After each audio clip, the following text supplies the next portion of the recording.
बिस्मिल्लाहिर्रहमानिर्रहीम। अस्सलाम वालेकुम नाज़रीन, आप यूट्यूब चैनल देख रहे हैं। मैं इमरान खान हूं और तब से लेकर अब तक लड़ाई यही चल रही है कि कौम इमरान खान को माइनस होने नहीं दे रही।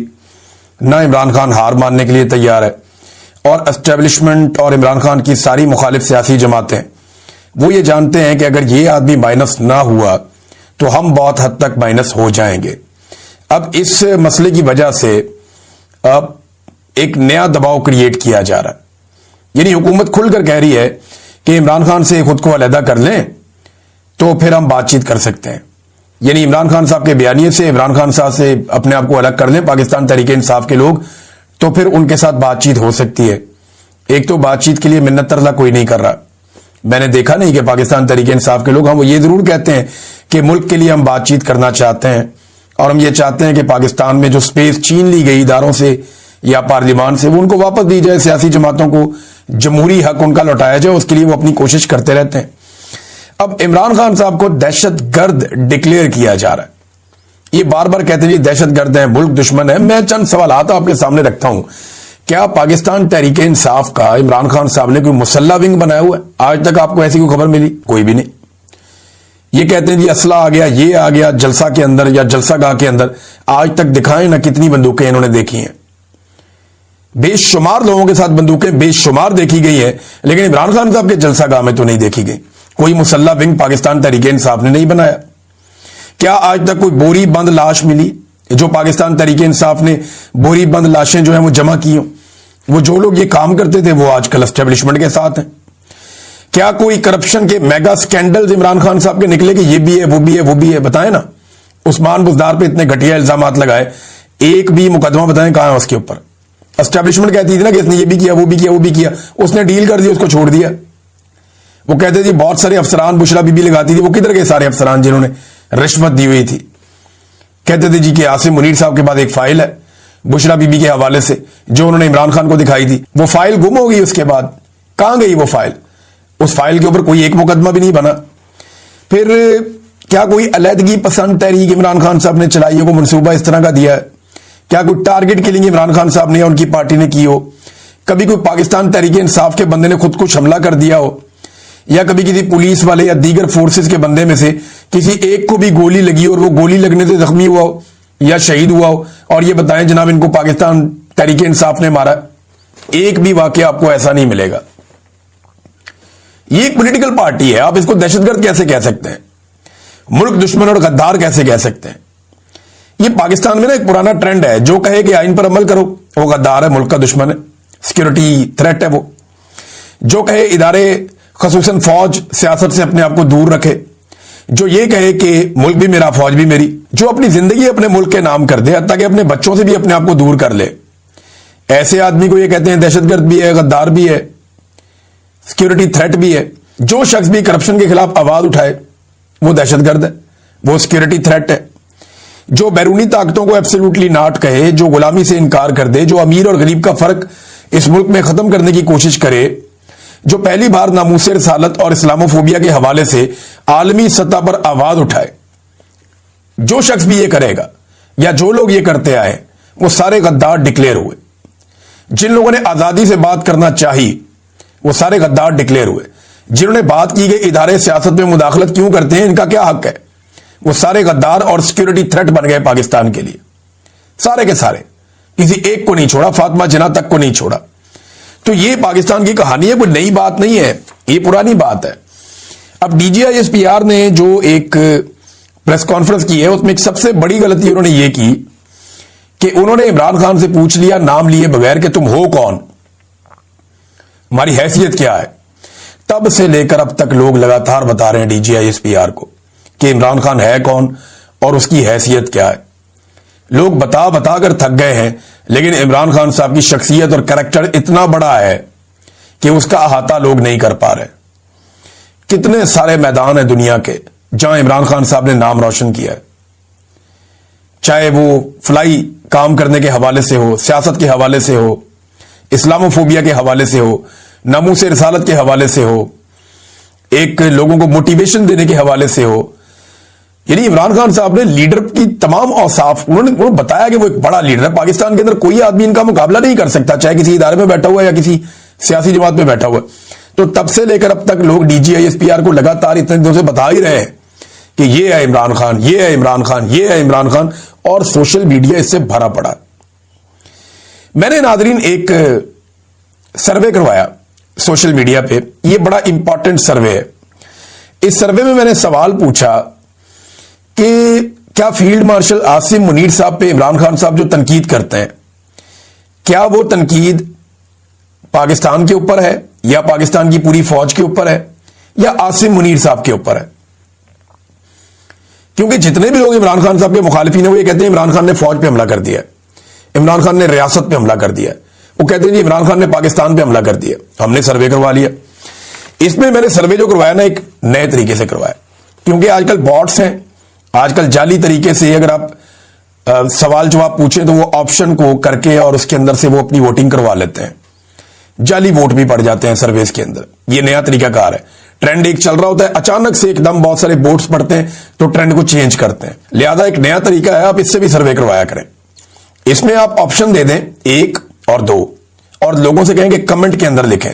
मैंने लगभग कोई 650 के करीब कमेंट्स पढ़े हैं, अभी तक 650 कमेंट्स आए जब मैं वीडियो रिकॉर्ड कर रहा हूं कि लोगों ने कौन सा ऑप्शन लिया। मैंने कहा जिन लोगों को यह लगता है कि आसिम मुनीर साहब पे तनकीद करना, पाकिस्तान पर तनकीद करना और फौज पे तनकीद करना है, वो कहें हां, और जिन्हें लगता है कि आसिम मुनीर पर तनकीद करना, पाकिस्तान पर तनकीद करना और फौज पर तनकीद करना, तो आप नहीं का ऑप्शन भी ले सकते हैं। तो हैरत अंगेज तौर पे सब लोगों ने नहीं का ऑप्शन लिया। मुझे सिर्फ 3 लोग मिले हैं जिन्होंने हां का ऑप्शन लिया, यानी 1 को चूज किया। 3 लोग मिले लगभग 600 लोगों में से, आधा फीसद बनता है। यानी आधा फीसद पाकिस्तानियों को यह लगता है इस सर्वे के मुताबिक कि इमरान खान साहब जो तनकीद करते हैं फील्ड मार्शल आसिम मुनीर पर, यह पाकिस्तान के खिलाफ है ये बात, या पाकिस्तान की फौज के खिलाफ है ये बात। भाई ये तो फौज के हक में है कि फौज का सियासत के लिए इस्तेमाल बंद किया जाए। इमरान खान साहब ये कहते हैं आसिम मुनीर साहब को, ये तो फौज के हक में खिलाफ कैसे हो गया? तो पाकिस्तानी भी यही सोचते हैं।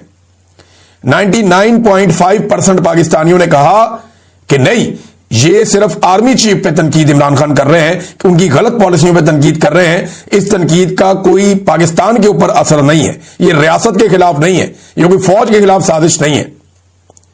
अब 3 लोग कौन है जिन्होंने उल्टा वोट डाल दिया, जिन्होंने कहा नहीं ये फील्ड मार्शल पे तनकीद, पाकिस्तान पे तनकीद है? इनमें एक मोहम्मद उबैद सरफराज है, इनके टोटल 23 फॉलोअर्स हैं। 2022 में इन्होंने अकाउंट बनाया था। और एक इमरान सादिक साहब हैं, इनके 112 फॉलोअर्स हैं, 2014 में इन्होंने अकाउंट बनाया था। एक अर्तुगरुल बे साहब है, इनका ये कोई फेक अकाउंट है, 172 इनके फॉलोअर्स हैं और 2023 में इन्होंने अकाउंट बनाया था। बस इन लोगों ने किया। और किसी साबिर भाई ने एक बड़ा जबरदस्त सर्वे करवाया, साबिर शाकिर साहब ने सवाल पूछा कि आपके ख्याल में DGISPR किसके तर्जुमान है? ये DGISPR साहब को इसके बारे में सोचना चाहिए, क्योंकि इदारे के अंदर भी जो हमें इतला मिली है वो ये है कि बड़ा सख्त रिएक्शन है और बहुत सारे लोग सर पकड़ के बैठे हुए कि DGISPR ने किया क्या, इदारे के ऊपर इतना बड़ा खुदकुश हमला कर दिया। पूरे इदारे की जो एक इमेज है जिसको बड़ी मुश्किल से इदारा संभालता है, अव्वल तो वो इमेज अब इन्होंने जो हरकतें की हैं उसकी वजह से पूरे इदारे की खराब हुई है। ये वाली प्रेस कॉन्फ्रेंस ने तो एक सोने पे सुहागा वाला काम कर दिया, यानी सारा ही काम खराब कर दिया पकड़ के। तो सवाल पूछा साबिर शाकिर भाई ने कि DGISPR किसकी तर्जुमानी करते हैं? ऑप्शन दिए थे फौज की, दूसरा ऑप्शन दिया था आसिम मुनीर की, तीसरा ऑप्शन दिया था आले शरीफ की। तो जनाब सिर्फ 6% पाकिस्तानियों को लगता है कि DGISPR फौज की तर्जुमानी करते हैं। अब ये DGISPR साहब को सोचना चाहिए कि 94% पाकिस्तानियों को लगता है कि वो तर्जुमानी कर रहे हैं आसिम मुनीर साहब की और शरीफ खानदान की। 65% कहते हैं आसिम मुनीर साहब की और 29% कहते हैं आले शरीफ की। तो फौज की तर्जुमानी कर रहे हैं, हालांकि उनकी ड्यूटी फौज की तर्जुमानी करना है। तर्जुमान पाक फौज का उनका ओहदा है DGISPR का। और यहां पे सिर्फ 6% पाकिस्तानी ये समझते हैं कि वो अपने इदारे की तर्जुमानी करते हैं। बाकी लोगों को लगता है कि या तो वो आसिम मुनीर साहब की तर्जुमानी करते हैं या फिर वो तर्जुमानी करते हैं जनाब आले शरीफ की। अब नाजरीन, फैसल वाडा साहब और 1-2 लोग ही बचे हैं जो धमकियां लगाने का काम कर रहे हैं DGISPR के बाद। बहुत सारे लोग इसको ओन तो कर रहे हैं। फैसल वाडा ने बड़े अजीब तरीके से टीवी पे बैठ के तो गंद मारना शुरू कर दिया और जी शेख वकास अकरम को हम कहेंगे टॉमी बाहर आओ, वो टॉमी बाहर आ जाएगा। फिर उनका एक छोटा टॉमी है जो एमएनए है, उसे भी कहेंगे टॉमी बाहर आओ, वो भी बाहर आ जाएगा।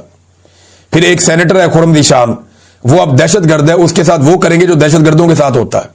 अंदाजा करें आप, रगड़ के रख देंगे, ये कर देंगे, वो कर देंगे। फैसल वाडा की धमकियां ही खत्म नहीं हो रही, मैं हैरान हो रहा हूं, धमकियां ही खत्म नहीं हो रही। और फिर जवाब तो आना था। सेनेटर खुर्रम दिशान साहब का जवाब है, उन्होंने कहा वाडा मेरे बेटे कभी मिलो, मैं तुम्हें बताता हूं कि मैं कौन हूं और तुम्हारी औकात क्या है।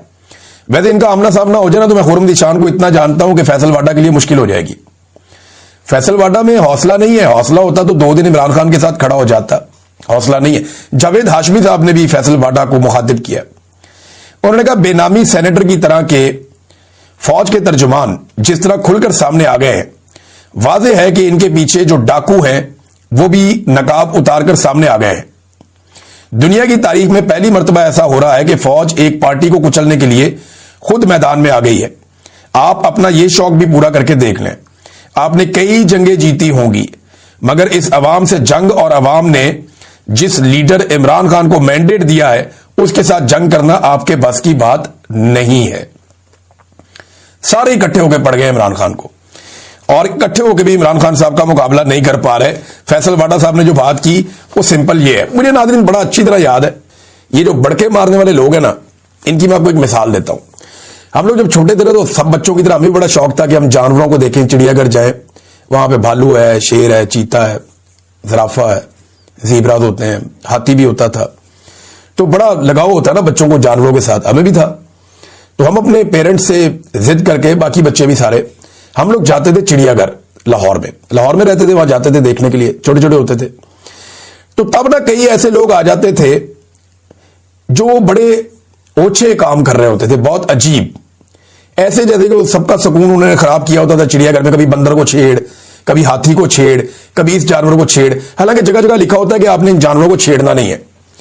तो जो बब्बर शेर का पिंजरा था ना, उसके बाहर बहुत रश लगा हुआ होता था। ये मैं अपने बचपन का आपको वाकया सुना रहा हूं। तो वहां पे ना ये बहुत सारे लोग आए हुए थे, ये अब खड़े हो गए वहां पे, ये गंवार किस्म के लोग थे, इन्हें अकल मौत कोई नहीं थी, फैमिलीज को देखने भी नहीं दे रहे थे, और वहां पे इन्होंने इकट्ठे जमघट्टा लगा दिया। आवारा किस्म के लोग थे, शेर को कोई मुंह चढ़ा रहा है, कोई उसे आवाज निकाल रहा है, कोई कुछ कर रहा है, कोई कुछ कर रहा है। ये मेरा अपने आंखों देखा वाकया है, मैं छोटा सा था, मैंने देखा कि शेर काफी देर तक ना वहां बैठा रहा, लेटा रहा, ये उसको कभी मुंह चढ़ाए, कभी आवाज निकाले, कभी कुछ करे। एक लड़का तो ऐसा बदतमीज था, वो छलांग मार के अंदर जाकर उसको हाथ लगा के पिंजरे को वापस आ गया, डबल पिंजरा है ना, और वो बड़ी अजीब अजीब हरकतें कर रहे थे। एक बंदे ने पानी मुंह में डाल के उसने कुर्ली भी की। तो हम ये सोच रहे थे कि जी को शिकायत लगाए, ये क्या हरकतें कर रहे हैं, छोटे छोटे होते थे हम। इतने में मैंने देखा कि शेर उठा और वो धाड़ता हुआ एकदम पिंजरे की तरफ आया, और इन लोगों की मैंने दौड़ें देखी हैं। यानी ये जितने लोग शेर को छेड़ रहे थे ना, इनको मैंने उल्टे कदम पीछे की तरफ भागते हुए देखा। हालांकि सबको पता था वो पिंजरे में बंद है, सबको पता था कि वो जंगले के अंदर उसको कैद किया हुआ है, सबको पता था कि वो बाहर नहीं निकल सकता इस जेल में से। यही हाल आज इमरान खान का है। उसको जेल में डाल के ना बड़े बड़े लोग बड़के मारते हैं, कोई इधर छलांग मारता है, कोई इधर छलांग मारता है, कोई उसके ऊपर कीचड़ उछालता है, कोई उसकी बीवी के ऊपर कीचड़ उछालता है, कोई उसकी बहन के बाल पकड़ के खींचता है, कोई उसे ओए तोए करता है, कोई उसे गाली देता है, कोई उसे ज़हनी मरीज कहता है, कोई उससे बदतमीजी करता है। तो ये सारे लोगों की औकात बिल्कुल वैसी है जैसी वो पिंजरे के बाहर खड़े हुए लोगों की थी, और शेर बैठा हुआ इन्हें देख रहा है। वो अंदर से एक धाड़ मारता है और इनकी दौड़ें लग जाती हैं, एक धाड़ मारता है अंदर से, वो इनकी दौड़ें लग जाती हैं। फर्ज करें अगर वो शेर बाहर आ गया तो इनके साथ क्या होगा।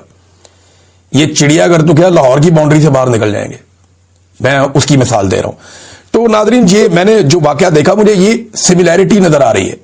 इमरान खान को भी पिंजरे में बंद किए हुए एक शेर की तरह आप ले सकते हैं, जिसको बाहर खड़े हुए आवारा किस्म के लोग, जिनकी अपनी कोई औकात और हैसियत नहीं है और कोई उनके अंदर दिल गुर्दा नहीं है, वो उसको छेड़ रहे हैं। और जिस वक्त वो उठता है, जरा सा धाड़ता है, इनकी दौड़ें लगती हैं। और अगर कहीं वो बाहर आ गया इस पिंजरे से, तो इन सबको पता है कि इनका मुस्तकबिल क्या होगा। और ये जो बाकी सियासी जमातें हैं ना, ये जो आज मजे ले रही हैं, ये कल को पछताएंगी। जिस तरह इमरान खान साहब अपनी जिंदगी में अपनी चंद गलतियों पर पछताते रहे ना, इस तरह ये लोग बहुत पछताएंगे, बल्कि इनको पछताने का मौका भी नहीं मिलेगा। वजह यह है कि इमरान खान साहब ने तो कैलकुलेटेड मिस्टेक्स की थी, इन्होंने तो तबाहियां ही फेर दी, इन्होंने तो सारी लिमिट्स ही क्रॉस कर दी और इस लेवल की लिमिट्स क्रॉस की हैं कि इनके पास कल को कोई जस्टिफिकेशन रहेगी भी नहीं। अब कल मंगल है, आज मंडे है, कल मंगल का दिन है, दोबारा इमरान खान साहब की बहनों की मुलाकात का दिन है। पिछली मरतबा बहुत बड़ी तादाद में लोग गए थे मुलाकात करवाने के लिए, खासतौर पे पंजाब से बहुत बड़ी तादाद में लोग निकले थे। अब टाउट्स धमकियां लगा रहे हैं पहले से ही कि मुलाकात नहीं होनी इमरान खान की, हम करवाने ही नहीं देंगे मुलाकात। और ऑब्वियस है जिस तरह का स्टेटमेंट इमरान खान साहब ने दिया उसके बाद मुलाकात होना थोड़ा मुश्किल है। लेकिन पेशावर का जलसा बड़ा कामयाब हुआ। अब इमरान खान साहब सबसे पहले तो पेशावर के जलसे का जिक्र करेंगे और फिर वो जिक्र करेंगे आसिम मुनीर साहब को मिलने वाले इस्तिस्ना पे और दोबारा जो उनकी तैनाती है इस मामले के ऊपर भी। लिहाजा कोशिश शायद की जाए कि इमरान खान साहब की बहनों को ना मिलने दिया जाए। अब डिपेंड करता है कि कारकुन कितना दबाव बढ़ा सकते हैं या बना सकते हैं। ये फैसल वाडा ने और बाकी लोगों ने जो टाउट्स हैं इन्होंने दावा किया कि बहुत दूर यहां जेल से रोक दिया जाएगा, नहीं जाने दिया जाएगा जेल की जानिब।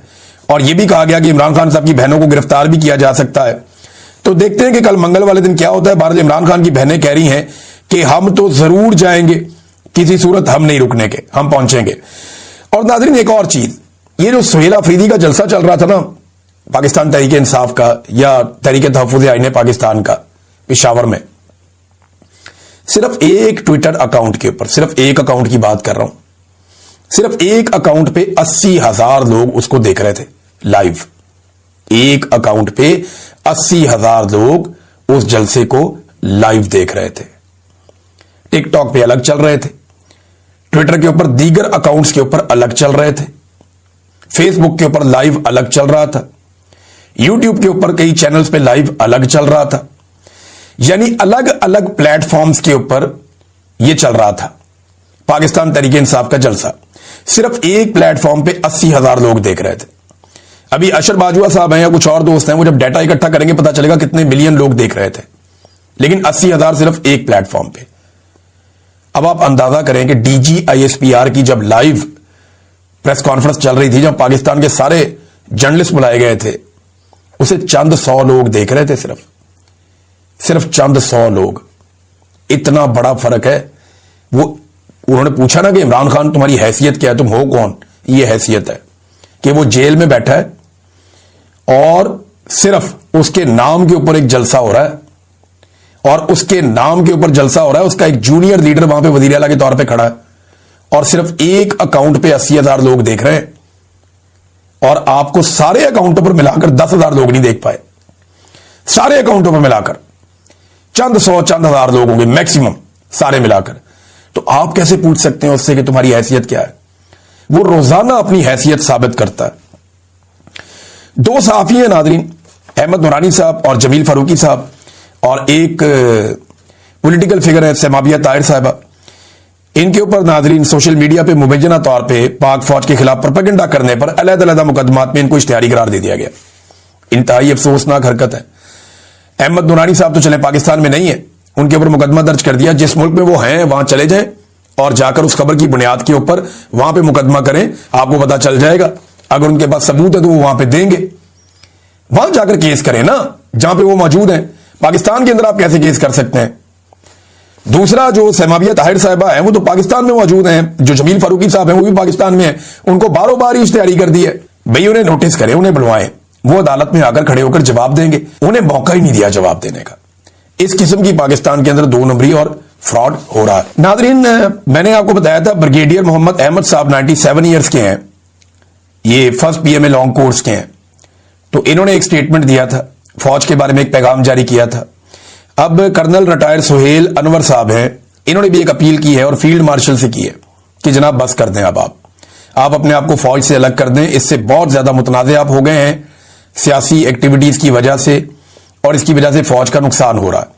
तो अब जो है वो अपीलें भी आना शुरू हो गई हैं। एक तरफ जो है वो एक्स सर्विसमैन की एक सोसाइटी है, उन्हें इकट्ठा करके PTI के खिलाफ बयानिया बनाया जाता है।